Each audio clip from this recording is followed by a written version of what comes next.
મંગલમ ભગવાન વીરો મંગલમ ગૌતમ પ્રભુ મંગલમ સ્થૂલિભદ્રાદ્યા જૈનો ધર્મોસ્તુ મંગલમ. વ્યંજના વગ્ર એટલે શું? સન્નિકર્ષ થાય તે. કોનું સન્નિકર્ષ? ઇન્દ્રિયની સાથે જે વિષયો છે, જે વસ્તુઓના જે વિષયો છે, તો એનું સન્નિકર્ષ થાય, પૂતગલોનું સન્નિકર્ષ થાય તો તે છે. અને અર્થાવગ્ર એટલે શું? કે વિષયનું અસ્પષ્ટ બોધ થાય તે. બરાબર. પછી ઈહા એટલે શું? આ સ્ટેપ્સ છે. ઈહા એટલે કે એનાલાઇઝ કરવું. અને કોને એનાલાઇઝ કરવું? વિષયને. એટલે એની વિચારણા કરવાની, કે તે વિચારવાનું. અને પણ બે પ્રકારે, એક તો અન્વય ધર્મથી અને બીજું છે વ્યતિરેક ધર્મથી.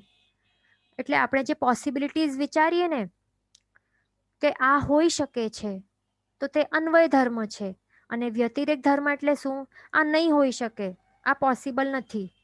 તો જે આપણે આ બંને પ્રકારે આપણે પોસિબિલિટીઝની જે વિચારણા કરીએ ને, એનાલાઇઝ કરીએ ને, અને આગળ એનાલાઇઝ કરતા કરતા એક કન્ક્લુઝન સુધી આપણે પહોંચવા જઈએ, તો એને કહેવાય છે ઈહા કરવું. ઈહા એટલે કે ઉહાપોહ પણ યાદ રાખી શકાય, કે ઉહાપોહ કે વિચારણા કરવાની, તે છે.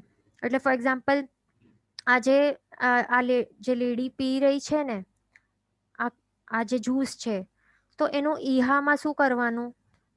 ઈહામાં શું કરવાનું? કે આ જ્યુસનું જે ટેસ્ટ છે, તો તે કડું કડિયાતુંનું નથી એવું જે વિચારે. એટલે કેવી રીતે વિચાર્યું? કે વ્યતિરેક ધર્મથી વિચાર્યું કે આ નહીં હોઈ શકે, એટલે કડું કડિયાતુંનું જ્યુસ એટલે એનું ટેસ્ટ ન હોવું જોઈએ, પણ કારેલાનું હોવું જોઈએ.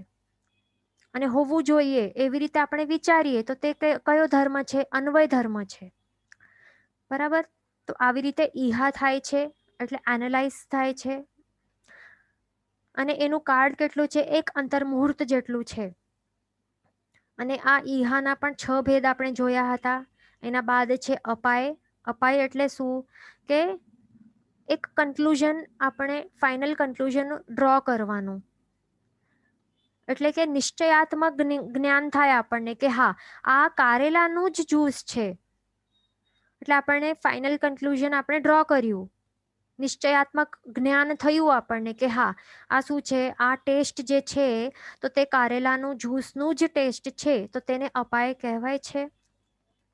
એટલે આ જે પૂતગલ, જે આપણે આ જે પૂતગલ છે, આ જ્યુસ રૂપી જે પૂતગલ છે, જેનું સન્નિકર્ષ જે અભ્યંતર નિવૃત્તિ દ્રવેન્દ્રિયો ની સાથે થાય છે, એ પણ કઈ રસનેન્દ્રિયની અભ્યંતર નિવૃત્તિ દ્રવેન્દ્રિયની સાથે જે સન્નિકર્ષ થયું છે, તો તે પૂતગલનું જે વિષય છે, જે ટેસ્ટ છે, તો એનું ફાઇનલ આપણે કન્ક્લુઝન કર્યું કે આવું જે પર્ટિક્યુલર ટેસ્ટ આવે છે ને આ પૂતગલનું, તો તે આ પર્ટિક્યુલર ટેસ્ટ તે કારેલાનું જ છે. તો તે કન્ક્લુડ કરવું, નિશ્ચયાત્મક જ્ઞાન મેળવવું, તો તેને શું કહેવાય છે? અપાય કહેવાય છે. અને એનું કાર્ડ કેટલું છે? એક અંતર્મુહૂર્ત જેટલું. અને અપાયના પણ આપણે શું જોયું? 6 પ્રકાર છે. પછી નેક્સ્ટ સ્ટેપ છે ધારણા. ધારણામાં શું કરે છે આત્મા? અપાય બાદ શું કરે છે? જે નિશ્ચિત કરેલો છે ને વિષય, તો એને ધારી રાખવું માઇન્ડમાં. ધારી રાખવું. ધારી રાખવું એટલે આ વર્ડનું મિનિંગ શું છે? પકડી રાખવું. ધારી રાખવું એટલે ધારણા, એટલે પકડી રાખવું માઇન્ડમાં. એટલે શું? મેમરાઇઝ કરવું, યાદ રાખવું કે આ આવું જે ટેસ્ટ આપણને ફીલ થયું ને, અભ્યંતર નિવૃત્તિ દ્રવેન્દ્રને જે ડિટેક્ટ કર્યું ને, આવું જે ટેસ્ટ, તો આવા પ્રકારનું ટેસ્ટ તે કારેલાનું જ હોય છે. આવી રીતે યાદ રાખવું એ ટેસ્ટને, કે પાછું યાદ આવી શકે એવી રીતે યાદ રાખવું, તો તેને શું કહેવાય છે? ધારણા કહેવાય છે. ધારણા પણ આગળ આપણે જોઈ કે 3 પ્રકારની છે: અવિચ્યુતિ, વાસના અને સ્મૃતિ. બધું બાયહાટ કરવાનું છે બધાને. બરાબર. અવિચ્યુતિ ધારણા એટલે શું છે? એટલે કે યાદ રાખવા માટે જે પણ આપણે પ્રયત્ન કરીએ ને, આપણને યાદ રાખવું હોય કોઈક વસ્તુ, આ કારેલાનું જ્યુસનો ટેસ્ટ યાદ રાખવું હોય, તો એ આપણે એમાં જ એકાગ્રતા હોય ને, કે આ ટેસ્ટ કેવું આવી રહ્યું છે, જે એના જે પૂતગલના છે, તો એને પ્રોપરલી આપણે ટેસ્ટ કરીએ. બરાબર. એને ટેસ્ટ કરીને એકાગ્રતાથી યાદ રાખવા આપણે પ્રયત્ન કરીએ કે હા, અને આ કારેલાની ટેસ્ટની અનુભૂતિ લઈને એનો ટેસ્ટ બરાબર કરીને એકદમ એકાગ્રતાથી આપણે યાદ રાખવા પ્રયત્ન કરવું કે આગળ પાછું ફરીથી આવું ટેસ્ટ આવશે ને તો આ કારેલાનું જ છે એવી રીતે યાદ આવી જશે. તો આવી રીતે સંસ્કારો પાડવા, તો એને શું કહેવાય છે? અવિચિતિ કહેવાય છે. બરાબર. અવિચિતિ એટલે શું? કે યાદ રાખવા પ્રયત્ન જે પણ થાય છે તે વિષયોને યાદ રાખવા જે પ્રયત્ન થાય છે તેને અવિચિતિ કહેવાય છે. એનું કાળ કેટલું છે? એટલે એક અંતર્મુહૂર્ત છે, એટલે એક અંતર્મુહૂર્ત સુધી જે કોશિશ કરે છે યાદ રાખવા તે. પછી બીજું છે વાસના. વાસના એટલે શું? હવે અવિચિતિ દ્વારા આત્મા, એટલે અવિચિતિમાં શું કર્યું? મેમોરાઈઝ કરવા પ્રયત્ન કર્યું ને, તો મેમોરાઈઝ કરવા પ્રયત્ન કર્યું તો હવે શું થયું? આત્મા પર સંસ્કાર પડી ગયા એ વસ્તુના, એટલે એ વિષય કેવું છે, એ ટેસ્ટ કેવું છે, એના સંસ્કારો પડી ગયા ને આત્મા પર, એટલે એની મેમરીઝ રહી ગઈ. શું રહી ગઈ? મેમરીઝ રહી ગઈ ને. તો એ છે, એટલે વિષયના સ્વરૂપને મેમરાઈઝ કરેલું તે જે મેમરીના રૂપે જે પડી જાય ને આત્મા પર, તો તેને વાસના કહેવાય છે. બરાબર. અને એનું કાળ કેટલું છે? જઘન્યથી અંતર્મુહૂર્ત સુધી એ પડીને રહેલું હોય. જઘન્ય એટલે મિનિમમ. મિનિમમ કેટલું? એક અંતર્મુહૂર્ત સુધી. એટલે આ જે મેમરીઝ હોય ને તો એ કેટલા મિનિમમ એક અંતર્મુહૂર્ત સુધી રહી શકે. અને ઉત્કૃષ્ટથી કેટલા ટાઈમ સુધી રહી શકે આત્મા પર મેમરીઝ? તો તે છે ઉત્કૃષ્ટથી અસંખ્યાતા વર્ષ. કોના માટે? યુગલિકો માટે.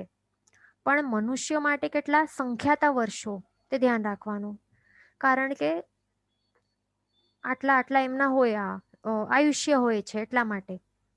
પણ અહીંયા એક આવું ક્વેશ્ચન આવી શકે છે, આવ્યું પણ હતું કે દેવ કે નારકી માટે શા માટે અહીંયા લખેલું નથી, કે અહીંયા માત્ર મનુષ્ય માટે શા માટે છે વાસના કે મેમરીઝ? તો અહીંયા એનો આન્સર કોણ બતાડશે? દેવ કે નારકીઓ માટે શા માટે અહીંયા બતાડેલું નથી કે કેટલા ટાઈમ સુધી મેમરીઝ રહી શકે? તો એ વિચારવા પ્રયત્ન કરો. ત્યાર સુધી આપણે આગળ જોઈએ. તો આગળ નેક્સ્ટ શું છે? સ્મૃતિ. ત્રીજું છે સ્મૃતિ. સ્મૃતિમાં શું હોય છે? હવે આત્મામાં ગાઢ સંસ્કારો આપણે જે પાડ્યા હોય ને, જે ગાઢ મેમરીઝ પાડેલી હોય, એટલે કે જે મેમરી હોય તો એને આપણે અમુક ટાઈમ બાદ આપણે યાદ કરવા પ્રયત્ન કરીએ તો તેને સ્મૃતિ કહેવાય. એટલે જે યાદ આવી જાય એને શું કહેવાય? સ્મૃતિ કહેવાય. હવે જાતિ સ્મરણ જ્ઞાન છે ને તો તે પણ આમાં આવી જાય છે. બરાબર. અહીંયા એક રાઈટ ક્વેશ્ચન આવી ગયું. રાઈટ આન્સર આવી ગયું છે ભાવિની બેન મામણિયાનું અને છાયાબેન દેસાઈનું, કે દેવ અને નારકીને અવધિ જ્ઞાન હોય. એકદમ રાઈટ આન્સર છે. હા, વિશ્વાબેનનું, હિનાબેન શાહનું, નીતાબેન ગાલા, બીનાબેન કોઠારી, બધાનું રાઈટ છે. રાઈટ આન્સર છે અવધિ જ્ઞાન હોય. એટલા માટે અહીંયા બતાડેલું નથી, કારણ કે હવે કેવું હોય, જે નારકીઓ હોય અને દેવતાઓ હોય તો એમને તો અવધિ જ્ઞાન હોય ને, તો એનાથી શું કરી શકે? તેઓ પૂર્વનો જે ભવો હોય ને એમનું સ્મરણ એમને થઈ શકે છે. પોતપોતાના જે અવધિ જ્ઞાનના જેટલા બળ હોય ને એના પ્રમાણે તો તેઓ જાણી શકે છે પાસ્ટના ભવો હોય ને તે. બરાબર. અને જે તિર્યંચ હોય તો તિર્યંચો માટે શું કહી શકાય? જેટલું એમનું પ્રગટેલું હોય ને, જે અહીંયા જેવી રીતે યુગલિક અહીંયા બતાડેલું છે, તો જો યુગલિક તિર્યંચ હોય તો એમના માટે પણ અસંખ્ય વર્ષ કહી શકાય. અને જો સામાન્ય તિર્યંચ હોય તો એમના માટે સંખ્યાતા વર્ષ કહી શકાય છે. મેમરીઝ સામાન્ય તિર્યંચ પંચેન્દ્રિય હોય ને તો એમના માટે સામાન્ય જે પંચેન્દ્રિય ગર્ભજ તિર્યંચ હોય ને એ પણ સંઘની, તો એમના માટે કહી શકાય કે સંખ્યાતા વર્ષો સુધી હોઈ શકે છે. બરાબર. એટલે ધ્યાન રાખવાનું. હા, તો હવે આપણે વાત કરતા હતા કે અહીંયા શું છે? સ્મૃતિ. સ્મૃતિમાં આપણે જોઈ લીધું કે શું હોય છે? જે આત્મામાં જે ગાઢ સંસ્કારો પાડ્યા હતા ને, મેમરીઝ પાડેલી હતી ને, તો તે અમુક ટાઈમ બાદ યાદ કરવો તો તેને સ્મૃતિ કહેવાય. તો જાતિ સ્મરણ જ્ઞાન પણ આમાં આવી જાય છે ને. તો એમાં શું હોય છે? જે ઉત્કૃષ્ટથી જે પાસ્ટમાં જે પૂર્વના જે ભવ હતા ને તો હોય ને આપણા, તો એ કેટલા માત્ર સંખ્યાતા વર્ષો પહેલાનું યાદ આવી શકે છે. બરાબર, સંખ્યાતા વર્ષો કે સંખ્યાતા ભવો પહેલાનું, સંખ્યાતા ભવ અથવા તો સંખ્યાતા વર્ષો પહેલાનું તે યાદ એમને આવી શકે છે. બરાબર, પણ હવે સ્મૃતિ ક્યારે કરી શકીએ? સ્મૃતિ એટલે કે યાદ કરવું, એટલે રિકલેક્ટ કરવું, તો તેને સ્મૃતિ કહેવાય. તો યાદ ક્યારે આવે? જ્યારે આપણે અહીંયા વાસના પાડેલી હોય ને, એ પણ વાસના પણ ક્યારે પડે? જ્યારે અવિચ્યુતિ કરેલી હોય તો ત્યારે જ વાસના પડે, અને વાસના પડેલી હોય તો જ યાદ સ્મૃતિ થઈ શકે ને. એટલે આ કનેક્ટેડ છે, એવું હોય છે. એટલે ફોર એક્ઝામ્પલ, જે કારેલાનું જ્યુસ છે, તો મેં આ કારેલાનું જ્યુસ લાસ્ટ ભાવમાં પીધો હતો, તો આવું યાદ આવવું મને, એટલે આવી સ્મૃતિ થવી કે આ કારેલાનું જ્યુસ મેં લાસ્ટ ભાવમાં પીધો હતો, અથવા તો આ જ ભાવમાં અમુક રિલેટિવના ઘરમાં આવું પીવું પડ્યું હતું. આવું જે યાદ આવે ને, એટલે કે રિમેમ્બર થાય આપણને, એટલે યાદ કરવું. તો જે મેમરીઝ જે પડેલી હોય ને આત્મામાં, તો તે યાદ કરવી, તો તેને જ કહેવાય છે સ્મૃતિ. બરાબર, તો એ ધ્યાન રાખવાનું. તો આવી રીતે ધારણાના આપણે સબ સ્ટેપ્સ જોયા કે ધારણા પણ કેવી રીતે થાય છે. પહેલા અવિચિતિ, પછી વાસના. એટલે અવિચિતિમાં શું કરે છે? મેમરાઇઝ કરવાનો પ્રયત્ન કરે છે, એના કારણે વાસના પડે છે. વાસના એટલે મેમરીઝ ક્રિએટ થાય છે. એટલે જેટલું સ્ટ્રોંગલી એકાગ્રતાથી અવિચિતિ કરશું ને, જેટલું પ્રોપરલી બાહેટ કરશું, એટલો પ્રોપરલી વાસના એટલે કે સ્ટ્રોંગ મેમરીઝ આપણે ક્રિએટ કરશું, યાદ રહેશે. બરાબર, અને જેટલું પ્રોપર એકદમ સ્ટ્રોંગ વાસના હશે એટલું આપણે પ્રોપરલી યાદ આવી શકશે, એટલે સ્મૃતિ થઈ શકશે. એટલે એવું છે, એ ધ્યાન રાખવાનું. નહીં તો જો એવું સ્ટ્રોંગ કરેલું ન હોય તો પછી વાસના જો માત્ર એક અંતર મુહૂર્ત જેટલી પણ છે ને, પછી ભૂલાઈ જાય. પછી આટલી જ મેમરી, આટલી નાનકડી મેમરી સુધી હોય, પછી ભૂલાઈ જાય. બરાબર, અહીંયા ક્વેશ્ચન છે કે વિભંગ જ્ઞાન નારકીને હોય તો એ કેવું છે? આપણે એ આગળ આવવાનું છે. અવધિ જ્ઞાનમાં શું છે, વિભંગ જ્ઞાન શું છે, એ સમ્યક્ત્વ મિથ્યાત્વનું જે છે બધું. પણ એમાં આપણે એક જનરલી આપણે કહ્યું કે શું હોય? અવધિ જ્ઞાન. બરાબર, જનરલ ટર્મ્સમાં એવી રીતે કહ્યું છે. પણ જેમના માટે જે મિથ્યાત્વના ઉદયવાળા હોય, તો એમના માટે હોય વિભંગ જ્ઞાન. પણ એ આગળ આવશે ડિટેલમાં પછી. અહીંયા ક્વેશ્ચન છે કે બધા દેવો અને નારકીના જીવોને જાતિ સ્મરણ જ્ઞાન હોય તો આ જે છે ને, તો એમના પાસે જે જાતિ સ્મરણ જ્ઞાન શું છે એ ખાસ ધ્યાન રાખવાનું. આપણે શું કહ્યું કે આ સ્મૃતિમાં આવે છે ને. શું આવે છે? જાતિ સ્મરણ જ્ઞાન. એટલે મતિ જ્ઞાનની અંદર જ એ આવી જાય છે. પણ અહીંયા આપણે શું કહ્યું કે દેવ અને નારકીને અલગ ટાઈપનું જ્ઞાન હોય. શું હોય? અવધિ જ્ઞાન. અવધિ જ્ઞાન દ્વારા એ જાણી શકે છે પૂર્વ ભવોનું. બરાબર, તો એ બધું આગળ આવવાનું છે. હમણાં પછી કન્ફ્યુઝ થઈ જશે. એટલે અહીંયા એ ધ્યાન રાખવાનું કે જાતિ સ્મરણ જ્ઞાન એક શેમાં આવે છે? સ્મૃતિમાં આવે છે. અને આ સ્મૃતિને આ અવગ્રહ્યા આ બધું શું છે? શેના સબ ટાઈપ્સ છે? આ શ્રુત નિશ્રિત મતિ જ્ઞાનના ટાઈપ્સ છે. એટલે જાતિ સ્મરણ જ્ઞાન એના અંદર જ આવી જાય છે. ખાસ ધ્યાન રાખવાનું. બરાબર, પછી આપણે અહીંયા આવ્યું છે કે વાસના એન્ડ સ્મૃતિ. Please repeat.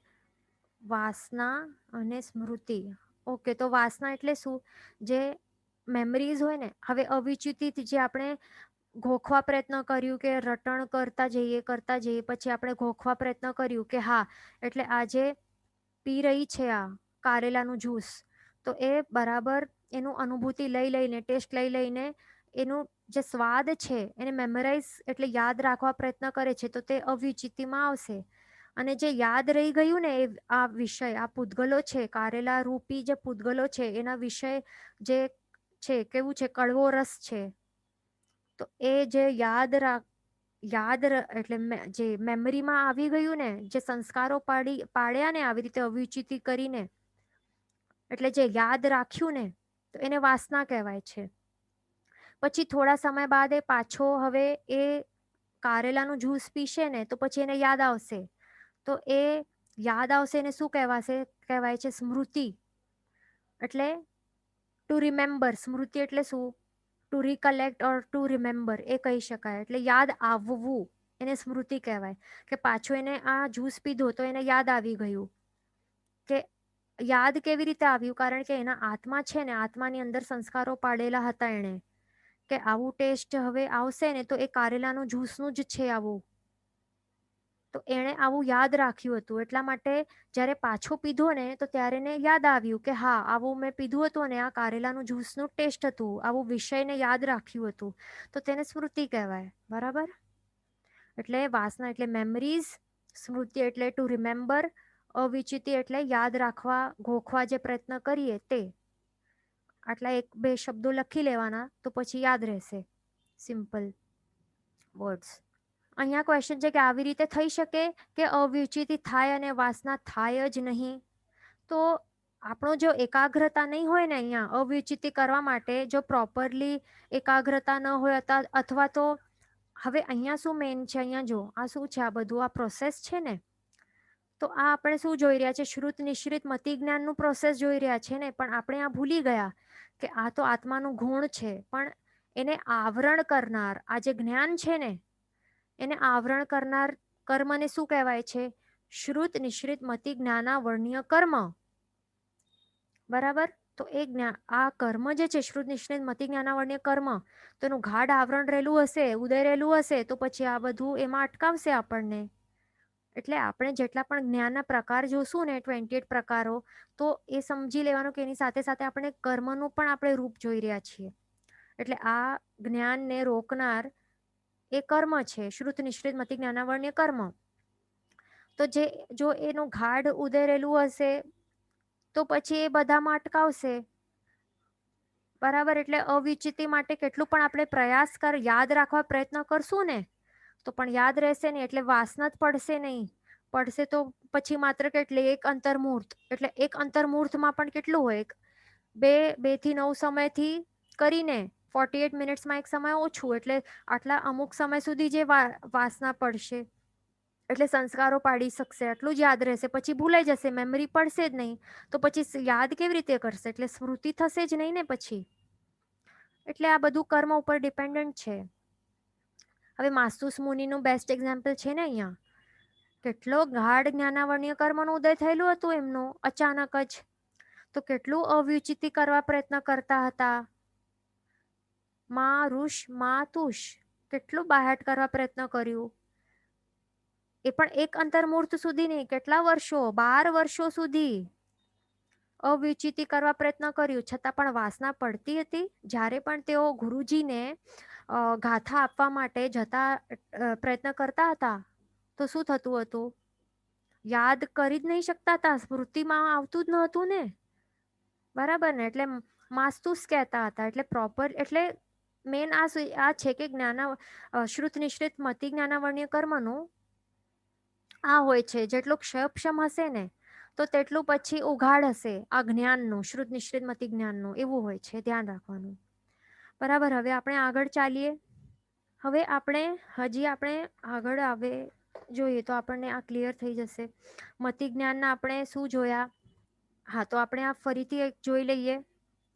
મતિ જ્ઞાનના આપણે ભેદ જોઈ રહ્યા છીએ તો બધાને યાદ આવશે. એટલા માટે આપણે પાછું જોઈ લઈએ. મતિ જ્ઞાનના આપણે 2 ભેદ છે, 2 મેઇન ભેદ છે. તો અશ્રુત નિશ્રિત મતિ જ્ઞાન, બીજું છે શ્રુત નિશ્રિત મતિ જ્ઞાન. પછી આપણે અશ્રુત નિશ્રિતના આ 4 ભેદ જોઈ લીધા હતા ને, 4 બુદ્ધિઓ: ઔત્પાતિકી, વૈનિકી, કાર્મિકી, અહીંયા રોંગ છે, કાર્મિકી અને પારિણામિકી. આટલી આ 4 બુદ્ધિઓ જોઈ. પછી શ્રુત નિશ્રિત મતિ જ્ઞાનના હમણાં આપણે ભેદ જોઈ રહ્યા છીએ: અવગ્રહ, વ્યંજનાવગ્રહ, અર્થાવગ્રહ, ઈહા અપાય ને ધારણા. અને ધારણાના 3: અવિચિતિ, વાસના અને સ્મૃતિ. આટલું આપણે જોયું. બરાબર? હવે શું છે એમાં? ટોટલ કેટલા ભેદ થયા? આવી રીતે ટોટલ આ જે છે ઉપરના 4 અને નીચેના કેટલા છે? 28 છે ને. એટલે ટોટલ ભેદ કેટલા થયા? 32 ભેદ થયા મતિ જ્ઞાનના. એટલે 32 ભેદ આપણે જોઈ લીધા. હવે આપણે આ 5 ઇન્દ્રિયો દ્વારા 23 વિષયોનું જ્ઞાન કેવી રીતે થાય છે તેનું પ્રોસેસ હવે આપણે આખો પ્રોપરલી એક્ઝામ્પલ્સથી હવે આપણે જોઈશું. આપણે કેવી રીતે જોયું? અવગ્રહ જોયું, વ્યંજનાવગ્રહ એક એક કરીને જોયું ને. હવે આપણે કેવી રીતે જોવાના છીએ? આ જ પ્રોસેસ છે તે જ આપણે જોવાના છીએ, બરાબર? આ જ પ્રોસેસ જોવાના છીએ, બરાબર? એટલે એક એક ઇન્દ્રિયનો આપણે સ્પેશિયલ અલગ અલગ કરીને આપણે આ પ્રોસેસ જોશું કે કેવી રીતે થાય છે, દરેક ઇન્દ્રિય માટે કેવી રીતે થાય છે.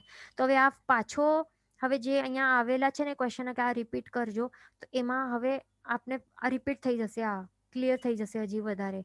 તો હવે સ્પર્શનેન્દ્રિય જે છે, તો સ્પર્શનેન્દ્રિય જન્ય શ્રુત નિશ્રિત મતિ જ્ઞાન, તો એના વિશે હવે આપણે જોશું. શું છે અહીંયા? સ્પર્શનેન્દ્રિય જન્ય શ્રુત નિશ્રિત મતિ જ્ઞાન એ કેવી રીતે થાય છે આપણને, બરાબર? સ્પર્શનેન્દ્રિય જન્ય એટલે શું? સ્પર્શનેન્દ્રિય દ્વારા કેવી રીતે આપણને શ્રુત નિશ્રિત મતિ જ્ઞાન થાય છે, તો તેનું પ્રોસેસ આપણે જોવાના છીએ.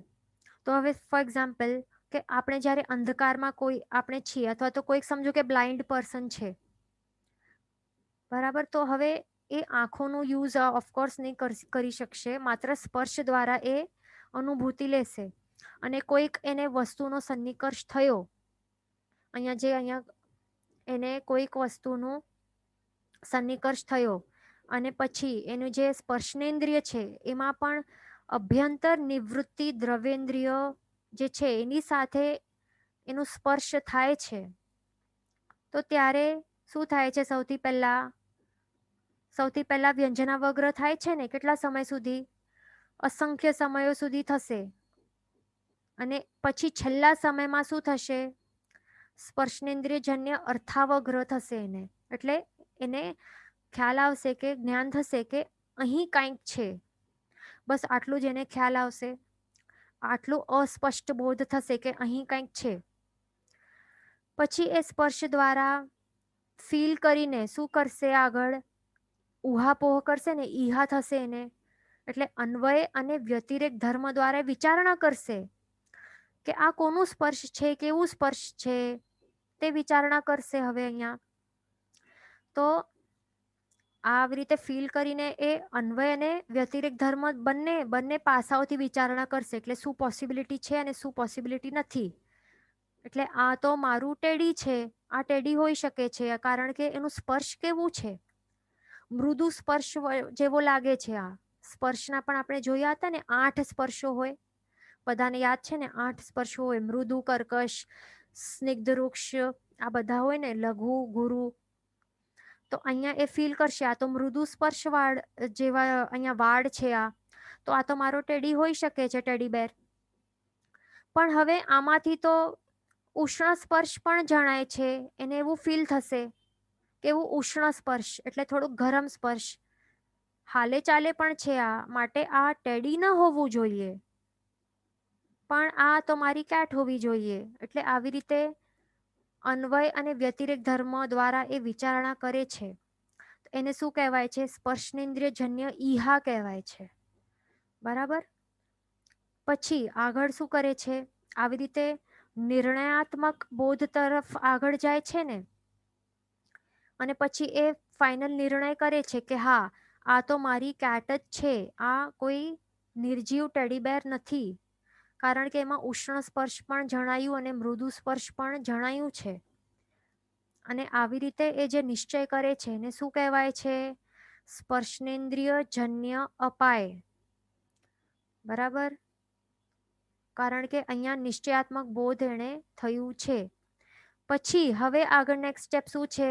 ધારણા. એ પણ શું?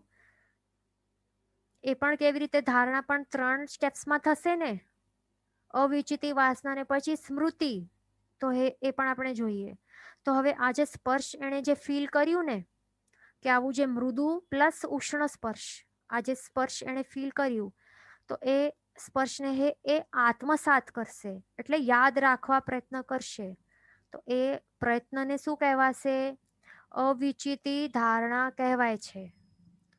કઈ? સ્પર્શનેન્દ્રિયની અવિચિતિ ધારણા, બરાબર? અને આવી રીતે યાદ રાખવા જે પ્રયત્ન કર્યું, તો એને એના જે સંસ્કાર પડી ગયા આત્મા પર, એટલે જે મેમરીઝ રહી ગઈ.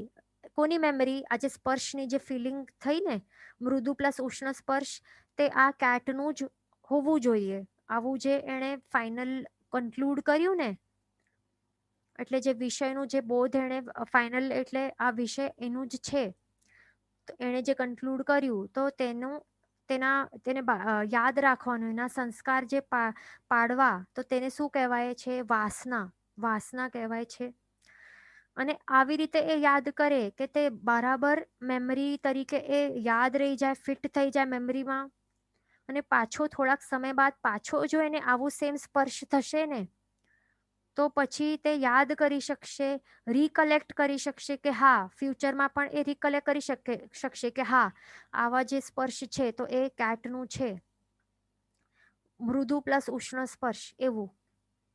તો એને શું કહેવાય છે? પાછો એ યાદ આવશે, એને શું કહેવાય? સ્મૃતિ ધારણા. બરાબર, આટલું એકદમ ક્લિયર. હવે આપણે આગળ નેક્સ્ટ તરફ જોઈએ. રસનેન્દ્રિય. નેક્સ્ટ ઇન્દ્રિય રસનેન્દ્રિય જન્ય શ્રુત નિશ્રિત મતિ જ્ઞાન કેવી રીતે થાય છે આપણને, તે આપણે જોઈએ. તો હવે સૌથી પહેલા શું થાય? રસનેન્દ્રિય જન્ય વ્યંજનાવગ્રહ. એટલે એ કેવી રીતે થાય? જે ટંગ છે, જીભ છે, તો એના ઉપર શું થાય? સન્નિકર્ષ થવું જરૂરી છે ને. બધું યાદ રાખવાનું છે આપણને. પ્રાપ્યકારી ઇન્દ્રિયો, અપ્રાપ્યકારી ઇન્દ્રિય, આપણે બધું પહેલા જોયું છે. તો વ્યંજનાવગ્રહ કઈ ઇન્દ્રિયમાં થાય અને કઈ ઇન્દ્રિયમાં વ્યંજનાવગ્રહ નહીં થાય, એ બધું આપને યાદ રાખવું છે. બરાબર. તો હવે રસનેન્દ્રિયમાં થશે ને, કારણ કે આ કેવી છે? પ્રાપ્યકારી ઇન્દ્રિય છે ને. એટલે અહીંયા ફર્સ્ટ સ્ટેપ થશે વ્યંજનાવગ્રહનું. એટલે અહીંયા જીભનું, જે ટંગનું જે અભ્યંતર નિવૃત્તિ દ્રવ્યેન્દ્રિય છે, એની સાથે અસંખ્ય સમય સુધી કોઈક એક વસ્તુનું સન્નિકર્ષ થાય છે. એટલે એક વસ્તુનું અહીંયા શું થાય છે? અસંખ્ય સમય સુધી સન્નિકર્ષ થાય છે. એને શું કહેવાય છે? વ્યંજનાવગ્રહ કહેવાય છે. બરાબર. પછી છેલ્લા સમયમાં શું થાય છે? છેલ્લા સમયમાં રસનેન્દ્રિય જન્ય અર્થાવગ્રહ થાય છે. એટલે અસ્પષ્ટ બોધ થાય છે કે હા, અહીં કાંઈક ટેસ્ટ આવ્યો મને. બરાબર. આવું જે અહીંયા ક્વેશ્ચન છે કે એન્ડ એટલે શું? અભ્યંતર નિવૃત્તિ દ્રવ્યેન્દ્રિય. AND એટલે શું છે? અભ્યંતર નિવૃત્તિ દ્રવ્યેન્દ્રિય. એટલે વસ્તુની સાથે, અભ્યંતર નિવૃત્તિ દ્રવ્યેન્દ્રિયની સાથે સન્નિકર્ષ થાય છે, એને વ્યંજનાવગ્રહ કહેવાય છે. કેટલા સમય સુધી? અસંખ્ય સમય સુધી. એના બાદ શું થાય છે? છેલ્લા સમયમાં શું થાય છે? રસનેન્દ્રિયજન્ય અર્થાવગ્રહ થાય છે. એટલે વસ્તુના વિષયનું અત્યંત અસ્પષ્ટ બોધ થાય છે કે અહીં કંઈક ટેસ્ટ આવ્યું. બરાબર. પછી આગળ નેક્સ્ટ સ્ટેપ શું છે? ઈહા છે. પણ કઈ ઈહા? રસનેન્દ્રિય જન્ય ઈહા. એટલે એમાં શું કરે છે? અન્વય અને વ્યતિરેક ધર્મ દ્વારા વિચારણા કરે છે. એટલે પોસિબિલિટી એનાલાઇઝ કરે છે. શું પોસિબિલિટીઝ છે, શું પોસિબિલિટીઝ અને શેની પોસિબિલિટીઝ નથી, એટલે શું હોઈ શકે અને શું ન હોઈ શકે, એની વિચારણા હવે અહીંયા થાય છે, કરે છે આત્મા. એટલે હવે વિચારણા કરશે કે આ જે ટેસ્ટ આવે છે ને, આ તો સ્વીટ અને સરસ ટેસ્ટ વાળું લિક્વિડ છે, તો આ તો મેંગો જ્યુસ હોવું જોઈએ, અને તે પણ પાયરીનું હોવું જોઈએ. પાયરીનું આવે ને, તો પાયરીનું રસ હોવું જોઈએ. તો આવી રીતે અન્વય ધર્મથી વિચારણા કરે છે. પણ પાછો હજી આગળ એ ટેસ્ટની અનુભૂતિ લઈને વિચારે છે કે પણ આમાં તો ખટાશ પણ લાગે છે થોડી, અને વળી આ થોડોક જાડો પણ લાગે છે, જાડું પણ લાગે છે જ્યુસ. અને તો એટલા માટે આ કેવું હોવું જોઈએ? રાજાપુરી મેંગોનું રસ હોવું જોઈએ. આ થોડુંક ખટાશ વાળું પણ લાગે છે, ઘાટો પણ છે થોડુંક. આ પાયરીનું ન હોવું જોઈએ. એટલે ન હોવું જોઈએ એટલે શું? વ્યતિરેક ધર્મ. અને આ રાજાપુરીનું હોવું જોઈએ, તો તે છે અન્વય ધર્મ. તો આવી રીતે વિચારણા કરે છે, ઉહાપોહ કરે છે, એનાલાઇઝ કરે છે. બરાબર. તો એને શું કહેવાય છે? રસનેન્દ્રિય જન્ય ઈહા કહેવાય છે. અહીંયા ક્વેશ્ચન છે કે અન્વય અને વ્યતિરેક ધર્મ એટલે શું? તો અન્વય ધર્મ એટલે શું? અન્વય એટલે શું હોઈ શકે છે, શેની પોસિબિલિટી છે, તે છે અન્વય. એટલે આ ખટાશવાળું છે એટલે આ રાજાપુરી મેંગોનો રસ હોવું જોઈએ, તે અન્વય ધર્મ. અને વ્યતિરેક ધર્મ એટલે શું? શેની પોસિબિલિટી ન હોવી જોઈએ, એટલે શું ન હોઈ શકે તે વ્યતિરેક ધર્મ. એટલે કે આ પાયરીનું રસ ન હોવું જોઈએ, કારણ કે આમાં ખટાશ છે અને આ જાડું પણ લાગે છે, ઘાટો લાગે છે. એટલા માટે આ પાયરીનું રસ ન હોવું જોઈએ, તે એવી વિચારણા કરવી તે છે વ્યતિરેક ધર્મ. બરાબર. તો આવી રીતે અન્વય અને વ્યતિરેક ધર્મ દ્વારા એ ઉહાપોહ કરીને એક નિર્ણયાત્મક તરફ આવે, એટલે કન્ક્લુઝન તરફ આગળ વધે છે. પછી આગળ નેક્સ્ટ સ્ટેપ શું થાય છે? એને રસનેન્દ્રિય જન્ય અપાય થાય છે. એને શું થાય છે? રસનેન્દ્રિય જન્ય અપાય. અપાય એટલે શું? કન્ક્લુઝન. હવે ફાઇનલ કન્ક્લુડ કરે છે, નિર્ણયાત્મક જ્ઞાન થાય છે કે હા, આ રાજાપુરી મેંગોનું જ રસ છે. આ ટેસ્ટ જે છે, આ ટેસ્ટ એ આ જે પૂતગલ જે મેં પીધું છે, તો આ પૂતગલોનું વિષય કેવું છે? રાજાપુરી મેંગોના રસ જેવું જ એનું વિષય છે, તો એ જ હોવું જોઈએ. આવી રીતે કન્ક્લુડ કરે છે, તે છે અપાય. અને પછી રસનેન્દ્રિય ધારણા થાય છે, એટલે આ ટેસ્ટને પહેલા અવિચિતિ કરે છે, એટલે યાદ રાખવા પ્રયત્ન કરે છે. પછી વાસના પડે છે, એટલે કે સંસ્કારો પાડે છે. અને પછી એ પણ લોંગ ટર્મ મેમરી તરીકે યાદ કરવા પ્રયત્ન કરે છે, કે પાછો ફ્યુચરમાં ક્યારેક પીસે તો પછી યાદ આવશે, એટલે સ્મૃતિ થશે કે હા, આ તો રાજાપુરી મેંગોનું રસ એ જોવું જોઈએ. બરાબર. આવી રીતે આપણે જોયું રસનેન્દ્રિય જન્ય શ્રુત નિશ્રિત મતિ જ્ઞાન કેવી રીતે થાય છે. હવે આગળ આપણે જોઈએ પછી ઘ્રાણેન્દ્રિય જન્ય શ્રુત નિશ્રિત મતિ જ્ઞાન કેવી રીતે થાય છે આપણને. તો ઘ્રાણેન્દ્રિય એટલે કે નાક, નોઝ. તો નાકમાં હવે શું થાય છે? સૌથી પહેલા નાક પણ કેવી છે? અપ્રાપ્યકારી કે પ્રાપ્યકારી ઇન્દ્રિય છે? પ્રાપ્યકારી ઇન્દ્રિય છે ને, એટલે એને વ્યંજનાવગ્રહ એટલે સન્નિકર્ષ થવું એ કમ્પલસરી છે. કોનું સન્નિકર્ષ? વસ્તુના જે પૂતગલો છે એનું આપણી જે ઘ્રાણેન્દ્રિય છે એમાં રહેલું જે અભ્યંતર નિવૃત્તિ દ્રવ્યેન્દ્ર, AND, એટલે અભ્યંતર નિવૃત્તિ દ્રવ્યેન્દ્ર છે, એની સાથે સન્નિકર્ષ એટલે ડાયરેક્ટ કોન્ટેક્ટ થવું કમ્પલસરી છે. કારણ કે આ શું છે? પ્રાપ્યકારી ઇન્દ્રિય છે ને, નાક. બરાબર ને. એટલે અહીંયા શું થાય છે? સૌથી પહેલો વ્યંજનાવગ્રહનું સ્ટેપ તો આવશે જ, ડાયરેક્ટ અર્થાવગ્રહ તો થશે જ નહીં. બરાબર ને. એટલે ઘ્રાણેન્દ્રિય માટે શું થાય છે? પહેલા નાકમાં જે અભ્યંતર નિવૃત્તિ દ્રવ્યેન્દ્રિયની સાથે કેટલા સમય સુધી? અસંખ્ય સમય સુધી. એ પણ આપણે જો સ્પેસિફિકલી કહીએ વ્યંજનાવગ્રહનું કેટલું કાર્ડ છે, આપણે એમ જ જનરલી હમણાં કહ્યું કે અસંખ્ય સમય સુધી વ્યંજનાવગ્રહ થાય છે, પણ સ્પેસિફિકલી કેટલું છે બધાને યાદ રહેવું જરૂરી છે, કમ્પલસરી છે. કેટલું છે? આવલિકાનું અસંખ્યાતમાં ભાગથી કરીને શ્વાસોશ્વાસ પૃથક્ત્વ. બરાબર ને. તો આટલું હોય છે વ્યંજનાવગ્રહનું કાળ. તો એટલા ટાઈમ સુધી સન્નિકર્ષ થાય છે. એના બાદ અર્થાવગ્રહ થાય છે છેલ્લા સમયમાં. એક જ સમય છેલ્લા સમયમાં થાય છે અર્થાવગ્રહ. એટલે અત્યંત અસ્પષ્ટ બોધ થાય છે કે અહીં કંઈક સ્મેલ આવી રહી છે, એવી રીતે એને અસ્પષ્ટ બોધ થશે. પછી આગળ નેક્સ્ટ સ્ટેપ શું થશે? અન્વય અને વ્યતિરેક ધર્મ દ્વારા વિચારણા કરશે. એને આ વિચારણાને શું કહેવાશે? ઘ્રાણેન્દ્રિય જન્ય ઈહા થશે. એટલે વિચારણા કરશે પોસિબિલિટીઝની, શું પોસિબલ છે અને શું પોસિબલ નથી, શું હોઈ શકે, શું ન હોઈ શકે. એટલે આ સ્મેલ, એટલે આ તો પાણી જેવી સુગંધ હોઈ શકે છે. એટલે આ પાણી જેવી સુગંધ છે, એટલે આ જે મિસ્ટી ડ્યુ વાળું જે પરફ્યુમ છે, આવા ઓડર વાળું, આવા ફ્રેગ્રન્સ વાળું પરફ્યુમ, તે કોઈકે છાંટ્યું હશે. કારણ કે આ અહીંયા થોડીક પાણી જેવી સુગંધ લાગે છે, તો આવા જે ઓડર છે, આવું ફ્રેગ્રન્સ વાળું આ પરફ્યુમ હોવું જોઈએ. તો આવી રીતે અન્વય દ્વારા એ વિચારણા કરે છે પોસિબિલિટીની. પણ પછી વિચારે છે કે આ તો પાણીની સાથે સાથે ભીની માટીનું પણ સ્મેલ આવી રહ્યું છે સાથે સાથે. તો આ તો પરફ્યુમની નહીં, પણ આ તો વરસાદની સ્મેલ હોવી જોઈએ.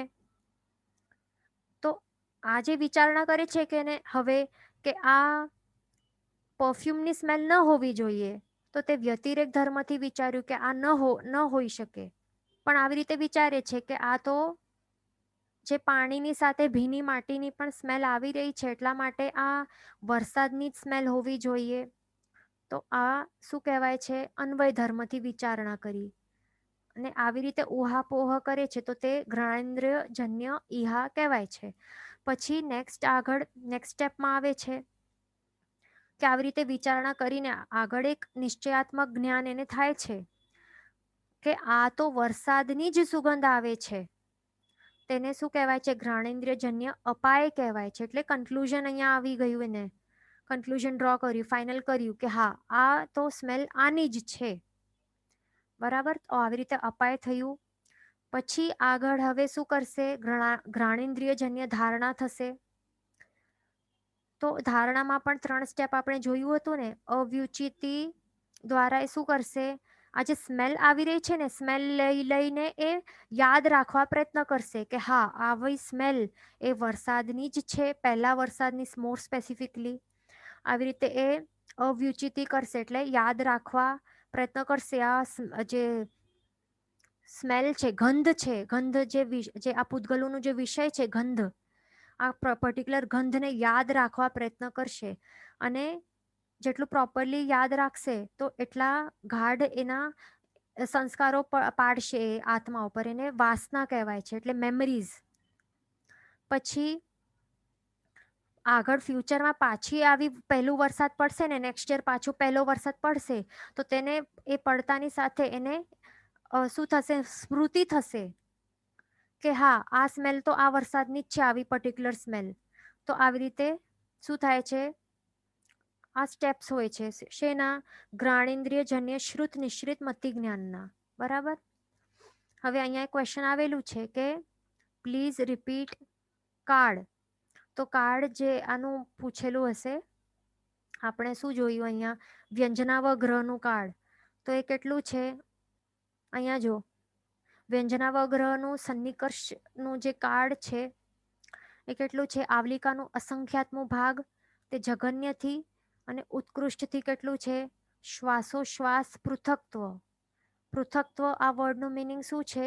2 થી 9. બરાબર. 2 થી 9 શ્વાસોશ્વાસ જેટલું ઉત્કૃષ્ટ એનું કાર્ડ છે વ્યંજનાવગ્રહનું, તે ધ્યાન રાખવાનું. અહીંયા બીજું ક્વેશ્ચન છે કે પ્રાપ્યકારી ઇન્દ્રિય એટલે શું? તો અહીંયા આપણને જે ફોટોમાં દેખાય છે ને, તો અહીંયા શું થાય છે? અહીંયા આપણને દેખાતી નથી એની ઇન્દ્રિય, પણ અહીંયા એની ટંગ છે આવી રીતે. તો ટંગની સાથે એના શું થાય છે? સન્નિકર્ષ. ટંગ પણ કેવી છે? આ બાહ્ય નિવૃત્તિ દ્રવ્યેન્દ્રિય આપણે બતાડી છે, પણ એની અંદર રહેલી જે અભ્યંતર નિવૃત્તિ દ્રવ્યેન્દ્રિય હોય ને, એની સાથે ડાયરેક્ટ કોન્ટેક્ટ થાય છે. આ જે પૂતગલો છે ને, કારેલાનું જે જ્યુસ છે, એના પૂતગલોનું સાથે ડાયરેક્ટ કોન્ટેક્ટ થાય છે અહીંયા. તો એને શું કહેવાય છે? એટલે જો એ જે રસનેન્દ્રિય છે, તો એને આ વિષયનું બોધ કરવાનું છે, આ ટેસ્ટનું. તો અહીંયા જ કારેલાનું જ્યુસ હશે તો એને ટેસ્ટ આવી જશે. અહીંયા ટંગ છે, અહીંયા એની ટંગ છે, તો એને ટેસ્ટ આવી જશે. દૂર દૂર નહીં આવે ને. સન્નિકર્ષ થવું જરૂરી છે, ડાયરેક્ટ કોન્ટેક્ટ થવું જરૂરી છે, પછી જે ટેસ્ટ એ ડિટેક્ટ કરી શકશે. તો એટલા જ માટે આ રસનેન્દ્રિયને પ્રાપ્યકારી ઇન્દ્રિય કહેવાય છે. એટલે જે પણ ઇન્દ્રિયને પ્રાપ્ત કર્યા બાદ, જે પણ ઇન્દ્રિય છે એને પોતાના યોગ્ય સ્વયોગ્ય વિષયોને પ્રાપ્ત કર્યા બાદ જ એ વિષયને જાણી શકે, એને શું કહેવાય છે? પ્રાપ્યકારી ઇન્દ્રિય કહેવાય છે. પણ હવે આંખ છે, તો અહીંયા અહીંયા અહીંયા શું છે? અહીંયા એક છરી છે, નાઈફ છે, નાઈફ. તો હવે નાઈફ છે અને અહીંયા આંખ છે, તો હવે આ છરીને અહીંયા લગાડશે, અહીંયા ટચ કરશે, પછી જ એ જોઈ શકશે કે આ છરી છે? નહીં ને. એને દૂરથી પણ દેખાશે ને છરી. એટલે અહીંયા એને પ્રાપ્ત કરવું જરૂરી નથી. બરાબર. ઇનફેક્ટ અહીંયા જો ટચ કરેલી હશે ને નાઈફ, તો એને દેખાશે પણ નહીં આ ડોટને. બરાબર એવું હોય એટલે એમાં શું એટલે એટલા માટે આંખને શું કહેવાય છે? અપ્રાપ્યકારી ઇન્દ્રિય. કારણ કે એને પ્રાપ્ત કરવાની જરૂર નથી, તે ધ્યાન રાખવાનું. બરાબર. તો આટલું હવે આપણે જોયું. હવે આપણે આગળ નેક્સ્ટ કયું છે? ચક્ષુરિન્દ્રિય. તો હવે ચક્ષુરિન્દ્રિય જન્ય શ્રુત નિશ્રિત મતિ જ્ઞાન. તો હવે સમજો કે આપણે એ કેવી રીતે થાય છે તે આપણે જોઈએ. ચક્ષુરિન્દ્રિય જન્ય શ્રુત નિશ્રિત મતિ જ્ઞાન એ કેવી રીતે થાય છે? આપણે સમજો કે હવે રાત્રે આપણે સૂતા હોઈએ છીએ, બરાબર. આ જે બેઠેલો છે તે આપણે નથી, પણ આપણે સૂઈને આપણે અહીંયા જોઈ રહ્યા છીએ. અંધકારમાં આપણે સૂઈ રહ્યા છીએ. તો આપણી સાથે એવું થયું હશે ને કે શું થાય છે અહીંયા? આપણે ક્યારેક ઊંઘ છે એ ઉડી ગઈ હોય અને આપણને દેખાય, અંધકારમાં કંઈક દેખાય. પણ અહીંયા મેન શું છે કે અહીંયા આંખોને જેમ આપણે કહ્યું કે આંખ કેવી છે? અપ્રાપ્યકારી ઇન્દ્રિય છે ને, એટલે અહીંયા જે વસ્તુ જે દેખાય છે એ આંખમાં ટચ કરવું જરૂરી નથી, દૂરથી દેખાય છે. એટલે અહીંયા વ્યંજનાવગ્ર થશે જ નહીં. જો અહીંયા ફર્સ્ટ સ્ટેપ સીધું શું લખેલું છે? અર્થાવગ્ર તો છે. એટલા માટે અહીંયા વ્યંજનાવગ્ર થશે જ નહીં, કારણ કે અહીંયા સન્નિકર્ષની જરૂર જ નથી ને. જે પૂતગલ છે અહીંયા જે બેઠેલ જે સામે છે, તો એ આંખમાં જઈને ડાયરેક્ટ કોન્ટેક્ટ એટલે ડાયરેક્ટ સ્પર્શ થવું જરૂરી નથી. અહીંયા દૂરથી દેખાય છે ને, એટલા માટે અહીંયા સન્નિકર્ષની જરૂર જ નથી પૂતગલોની. એટલા માટે અહીંયા વ્યંજનાવગ્ર થશે જ નહીં. પણ વ્યંજનાવગ્ર વગર જ ડાયરેક્ટ એક જ સમયમાં આંખો દ્વારા અર્થાવગ્ર થાય છે કે અહીં કાંઈક દેખાય છે. બરાબર. આજે સૂતેલ વ્યક્તિને શું દેખાય છે? અહીંયા અહીં કાંઈક છે એવું એક જ સમયમાં એને શું થાય છે? અર્થાવગ્ર થાય છે. ચક્ષુરેન્દ્રિય જન્ય અર્થાવગ્ર થાય છે અહીંયા. પછી નેક્સ્ટ હવે શું થશે? એને હવે શંકા થશે કે અહીંયા શું છે? આ વિષયને જાણવા માટે એને શું થશે? શંકા થશે, જિજ્ઞાસા થશે. પછી એ વિચારણામાં ચડી જશે. શું હોઈ શકે, શું ન હોઈ શકે? પોસિબિલિટીઝ એટલે અન્વય અને વ્યતિરેક ધર્મમાં એ ચડી જશે કે શું અહીં કોઈ ભૂત બેઠો છે અને એ મને જોઈ રહ્યો છે? તો આવી રીતે વિચારણા કરે છે. પછી જે અહીંયા દેખાય લાગે છે ને ભૂત જેવો, તો એના આકારને આવી રીતે એનું જે શેપ છે તો એને હજી જોવા પ્રયત્ન કરે છે. પણ પછી વિચારશે કે આ તો હાલતો ચાલતો નથી, માટે એ ભૂત ન હોઈ શકે. એટલે આ ન હોઈ શકે એટલે શું છે? વ્યતિરેક ધર્મથી વિચારણા કરી કે આ ભૂત ન હોઈ શકે, કારણ કે હાલતો ચાલતો નથી. પણ એ હજી બરાબર જોઈને વિચારશે. એને લાગશે કે અહીં તો કંઈક સામાન કે કપડાનું ઢગ જેવું લાગે છે, કે સામાન કે કપડાના ઢગ જેવું એ હોવું જોઈએ. એ જ હોવું જોઈએ નહીં, પણ આ હોવું જોઈએ, કારણ કે આ હાલતો ચાલતો નથી. અને થોડોક હવે જોઈને પછી સામાન્ય એવા કલર પણ દેખાઈ આવે છે, હલકા હલકા. થોડુંક વધારે હવે શું થાય છે? પ્રોપરલી દેખાય છે, હલકો.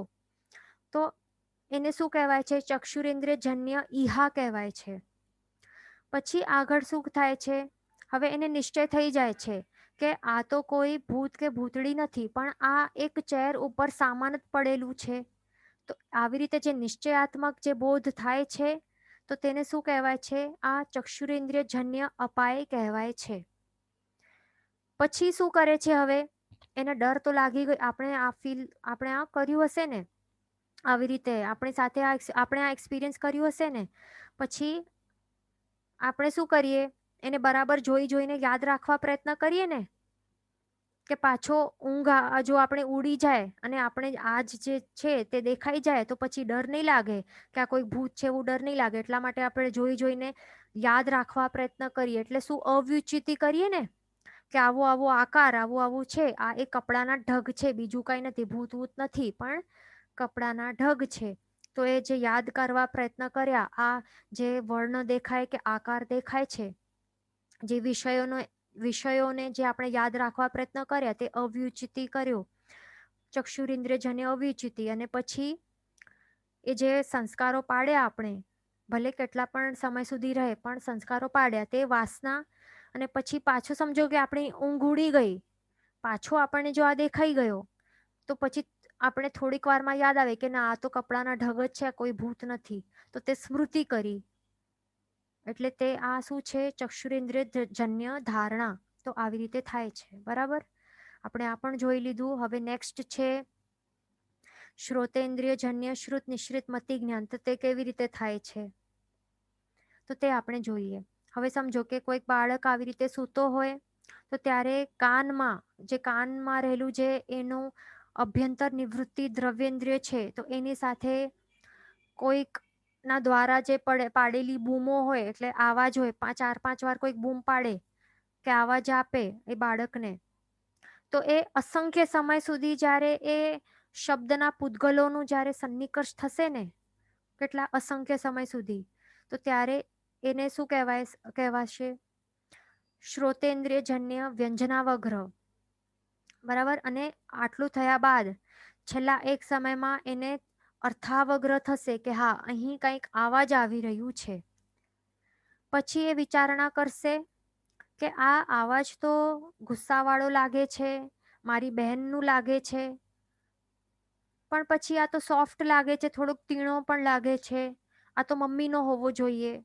તો આવી રીતે જે વિચારણા કરે છે ને, એટલે જે શબ્દના જે પૂતગલો છે, એના જે વિષય કેવું છે એનું, એની જે વિચારણા કરે છે ને, તો તેને શું કહેવાય?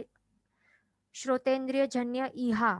અને એ પણ અન્વય અને વ્યતિરેક ધર્મ દ્વારા એ કરે છે. અને પછી એ નિશ્ચયાત્મક જ્ઞાન તરફ એ આગળ વધે છે. અને એ નિશ્ચય કરે છે કે આ આવાજ છે એ મારી બહેનનું નથી, પણ આ ક્રોધિત થયેલી મમ્મીનું જ છે. તો એ છે શ્રોતેન્દ્રિય જન્ય અપાય. આવી રીતે પછી આ આવાજને યાદ રાખે છે કે ગુસ્સામાં જ્યારે મમ્મી હોય તો ત્યારે આવા પ્રકારનું આવાજ એનું ફીલ થતું હોય છે, આવું સંભળાતું હોય છે. તો આવી રીતે જે યાદ રાખવા પ્રયત્ન કરે ને, કે ફ્યુચરમાં પાછું જો આવું હું સાંભળીશ તો પછી જલ્દીથી ઉઠી જવાનું. તો એવી રીતે જે યાદ રાખવા પ્રયત્ન કરે છે તે અવ્યુચિતિ. અને પછી જે સંસ્કારો પડી જાય છે તે વાસના. અને પાછો જે થોડાક સમય બાદ પાછો એ યાદ એટલે રિકલેક્ટ કરશે કે હા, આ તો ગુસ્સાવાળું મમ્મીનું જ આવાજ છે, જલ્દી ઉઠી જાઉં, તો તે સ્મૃતિ કરી તે કહેવાશે. આ જોયું આપણે શ્રોતેન્દ્રિયજન્ય શ્રુત નિશ્રિત મતિ જ્ઞાન. આપણે આ જે બધું જોયું ને, 5 ઇન્દ્રિયો દ્વારા કેવી રીતે શ્રુત નિશ્રિત મતિ જ્ઞાન થાય છે, આપણે આ સ્ટેપ્સ જોયા ને, 5 ઇન્દ્રિય પ્લસ મન દ્વારા કેવી રીતે થાય છે આ સ્ટેપ્સ. તો એમાં એક આપણને એમને શ્રુત નિશ્રિત મતિ જ્ઞાન કેમ કહેવાય છે એવું એક ક્વેશ્ચન આવેલું હતું. શ્રુત નિશ્રિત શા માટે કહેવાય છે? કારણ કે અહીંયા શું થાય છે, હવે આપણે જે પણ એક્ઝામ્પલ્સ જોયા તો એમાં શું હતું કે પહેલાનું જે ભણેલું હતું કે અનુભવેલું હતું કે સાંભળેલું હતું તે જ પાછું એને જ્યારે એ જ વિષયો એના રેન્જમાં આવે છે ને, તો ત્યારે જ એના એ પહેલાના પાડેલા જે શ્રુત હતા, તો એના આધારે જ એ બધું પાછો યાદ કર્યા વગર એને ઓટોમેટિકલી ઇન્દ્રિયો દ્વારા જ્ઞાન થાય છે. એટલા માટે એને શ્રુત નિશ્રિત મતિ જ્ઞાન કહેવાય છે. ફોર એક્ઝામ્પલ, અહીંયા જે સ્પર્શ કર્યું ને, તો મૃદુ સ્પર્શ છે, આ ઉષ્ણ સ્પર્શ છે, તે કોણે શીખવાડ્યું? હમણાં થોડી શીખ્યું છે, પહેલા જ એણે આ બધું અનુભવ કર્યું હતું. પછી આ જે ટેસ્ટ રાજાપુરી કે પાયરીનું છે, તો એ પણ પહેલા સાંભળેલું હશે ને, બરાબર ને? પહેલાનું સાંભળેલું છે એટલે પહેલા જ શ્રુત જ્ઞાન દ્વારા પહેલા જ સાંભળેલું છે, સંસ્કારો પાડેલા હતા. પછી પાછો એને કોઈ શીખવાડ્યું નથી. એટલા જ માટે એને શ્રુત નિશ્રિત મતિ જ્ઞાન કહેવાય છે. સેમ અહીંયા વરસાદનું આવું હોય કે આ ફ્રેગ્રન્સ છે, એ બધું એને પહેલાથી ખબર હતી. આ આકાર, પછી આ શબ્દો જે મમ્મીના સંભળાય છે કે આકાર, બરાબર. એટલા માટે આ મેન શું છે, આ શ્રુત નિશ્રિત છે મતિ જ્ઞાન. એટલે પહેલાથી જ ભણેલું હતું કે અનુભવેલું હતું, સાંભળેલું હતું, તો તે જ પાછું જ્યારે એના અવગ્રહમાં આવે છે ને, એના રેન્જમાં આવે છે, તો તે જ પહેલાના જે પાડેલા જે શ્રુત જ્ઞાનના જે આધાર લઈને તે પાછો યાદ કર્યા વગર એનું તેને ઇન્દ્રિયો દ્વારા ડાયરેક્ટ જ્ઞાન થાય છે. અહીંયા શું થાય છે, બરાબર? પાછો એને શીખવાની જરૂર નથી પડતી, યાદ નથી કરતો. એટલા માટે એને શું કહેવાય છે? શ્રુત નિશ્રિત મતિ જ્ઞાન. અહીંયા ક્વેશ્ચન છે કે everyone has past births but why don't everyone gets જાતિ સ્મરણ જ્ઞાન. તો હવે જાતિ સ્મરણ જ્ઞાન એ પણ કેવી રીતે આપણે જોયું ને કે આ બધું કર્મો ઉપર આ ડિપેન્ડન્ટ છે. જેવી રીતે આપણા જે શ્રુત નિશ્રિત મતિ જ્ઞાનાવર્ણ્ય કર્મનો જેટલું ક્ષમ હશે ને, તીવ્ર હશે, તો તેટલા પ્રમાણમાં આપણને બધું યાદ આવી શકશે. નહીં તો યાદ પણ નહીં આવે. નહીં તો આપણે કેટલીક વખત આપણે ફીલ થાય ને આ તો કેવું ક્યાંક જોયું હશે પણ આપણને યાદ નહીં આવે, આ તો જોયેલું લાગે છે, એવું આપણને ફીલ થતું હોય ને. પણ આપણે પણ એમાં પણ આપણી મિસ્ટેક છે. આપણે ઉપયોગ રાખીને એકાગ્રતાપૂર્વક એના ઉપર ફોકસ પણ નથી કરતા ને. જેવી રીતે આ મત્સ્યને આવી રીતે ફોકસ કરીને વિચાર્યું અહીંયા કે આ આકાર મેં તો ક્યાંક જોયું છે, કોઈ ક્યાંક જોયું છે, આવી રીતે ઉપયોગ મૂક્યું ને જ્ઞાનનો, બરાબર, એકાગ્રતાથી ઉપયોગ મૂક્યું અને પછી એને પછી જે ક્ષોભક્ષમ જે વિચારધારામાં ચડી ગયો, ક્ષોભક્ષમ થયો, બરાબર, શ્રુત નિશ્ચિત મતિ જ્ઞાનાવર્ણ્ય કર્મનો ક્ષોભક્ષમ કર્યો, તો એના કારણે ક્ષોભક્ષમના કારણે પછી એને યાદ આવ્યું. પણ આપણે તો એ કરતા જ નથી ને, તો પછી આપણને યાદ નહીં આવે. હવે આપણે આ સાંભળ્યું હશે ને, એ ક્વેશ્ચન પણ આવેલું હતું કે past life regression will fall under this. તો આપણે સાંભળ્યું હશે ને કે હિપ્નોસિસ કરતા હોય, હિપ્નોટાઇઝ કરતા હોય પેશન્ટ્સને, અને એના દ્વારા અમુક લોકોને શું થાય, પાસ્ટ લાઈફનું પણ યાદ આવતું હોય છે ને. તો એ કેવી રીતે કરે, એકદમ ફોકસ કરે ને, ત્યારે હિપ્નોસિસમાં કેવી રીતે એ જે પેશન્ટ હોય ફોકસ કરે ને, કમ્પ્લીટ એકાગ્રતા એ મેળવે છે.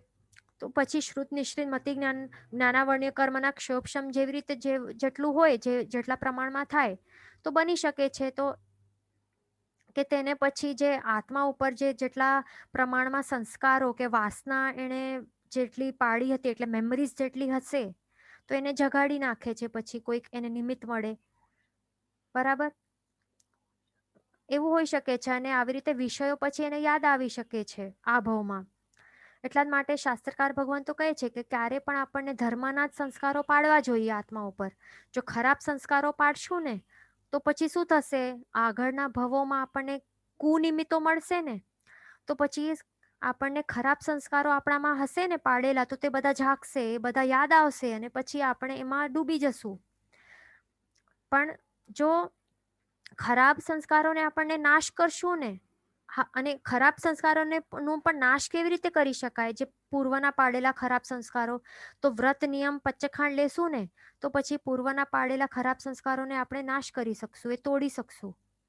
ફોર એક્ઝામ્પલ, આ ભાવમાં આપણને કંદમૂળના ટેસ્ટના સંસ્કારો આપણે પાડશું ને, નવા નવા સંસ્કારો પાડશું, અને આપણને બહુ જ આ ટેસ્ટ ગમતો હશે કાંદા બટાટાનો, અને આવી રીતે આપણને પાડતા જશું એનું સંસ્કાર, તો આવતા ભાવમાં પણ ઓટોમેટિકલી જ્યારે એ કંદમૂળનું સન્નિકર્ષ થશે ને આપણે અભ્યંતર નિવૃત્તિ દ્રવ્યેન્દ્રિયની સાથે, તો એનું આપણને સ્મૃતિ જાગશે પછી, એટલે કુનિમિત્ત મળશે કંદમૂળનું, પછી એ ટેસ્ટ ચાખશું, ઓટોમેટિકલી પછી આપણને ભાવશે, ખાવાનું મન થશે. એટલે આવી રીતે પછી સંસ્કારો જાગે છે. વાસના એટલે સંસ્કારો, બરાબર.